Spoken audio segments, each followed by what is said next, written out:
Hello बच्चों, let's see the question. देखो क्या बोला है। Choose the statement that correctly describes the functions of the given hormone.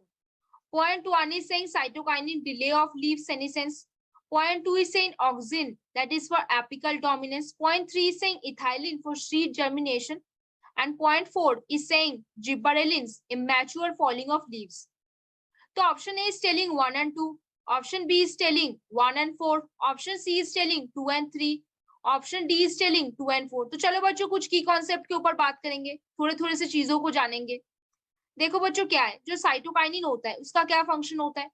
Cytokinin basically उनके और ऑक्सिन का जो रेशियो होता है वो क्या रूट और शूट फॉर्मेशंस में हेल्प करता है।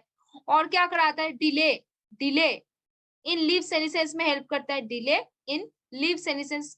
यहाँ पे मेन फंक्शंस पूछा गया है तो मेन फंक्शंस के ऊपर हम बात करेंगे। तो साइटोकाइनिन का क्या फंक्शंस होगा, वो रूट बनाने में भी हेल्प करेगा, शूट बनाने में भी हेल्प करेगा, सेल डिविजन में भी हेल्प करेगा और कैलस फॉर्मेशन भी करेगा, और क्या करेगा, डिले इन लीफ सेनेसेंस भी कराएगा।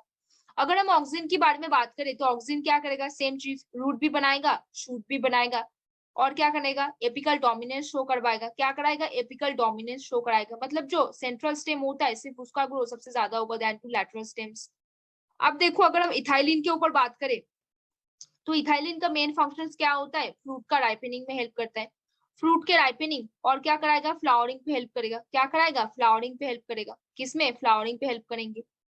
और क्या करा सकते हैं, ये मेन फंक्शंस है। अब अगर जिब्बरेलिक एसिड के ऊपर बात करेंगे तो वहां पे मैच्योर फॉलिंग ऑफ लीव्स कराएगा, मैच्योर लीव्स का फॉलिंग कराएगा। Abscission of leaves that are old, जो मैच्योर हो चुके हैं, मैच्योर लीव्स फॉलिंग में हेल्प कराएगा। एब्सेशन ऑफ द लीव्स जो बेसिकली ओल्ड है, जो मैच्योर हो चुके हैं, लेकिन वो इमैच्योर लीव्स का फॉलिंग नहीं कर पाएगा। तो चलो बच्चों क्वेश्चन में वापस आते हैं। Cytokinin delay in leaf senescence, हाँ बिल्कुल हमने अभी देखा, साइटोकाइनिन रूट भी बनाएगा, शूट भी बनाएगा, डिले इन लीफ सेनेसेंस भी कराएगा, तो ये ऑप्शन तो सही है।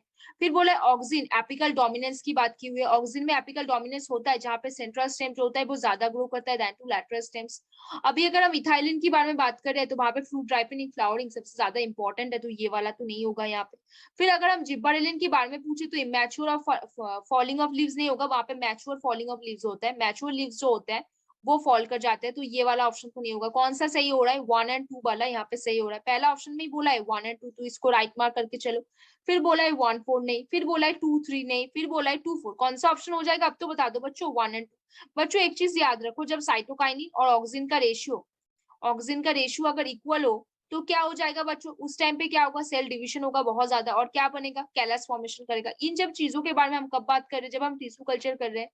अगर साइटोकाइनिन ऑक्सिन का रेशियो क्या है, साइटोकाइनिन ऑक्सिन का रेशियो अगर कम है तो उस चीज में क्या होगा, वहां पे शूट फॉर्मेशन होगा, बड बनेगा। अगर ज्यादा है तो वहां पे क्या बनेगा, रूट फॉर्मेशन करेगा। तो यहाँ पे कौन सा आंसर हो गया बच्चों, option A will be the answer. कौन सा, आपने तो पकड़ लिया बच्चों। साइटोकाइनिन क्या होता है, डिले इन लीफ सेनेसेंस कराता है, जो ऑक्सिन होता है वो एपिकल डोमिनेंस कराता है।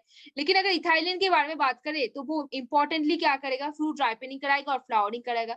अगर हम जिब्बरेलिन्स के बारे में बात करें तो वो मैच्योर लीव्स के फॉलिंग नहीं, मैच्योर लीव्स के फॉलिंग कराएगा लेकिन इमैच्योर लीव्स के फॉलिंग नहीं करेगा। मैच्योर मतलब जो ओल्ड हो चुके हैं। तो कौन सा ऑप्शन हो जाएगा, ऑप्शन है 1 and 2 will be the answer. कौन सा होगा, ऑप्शन है विल बी द आंसर। तो होपफुली बच्चों you understand this question very well. Best of luck बच्चों।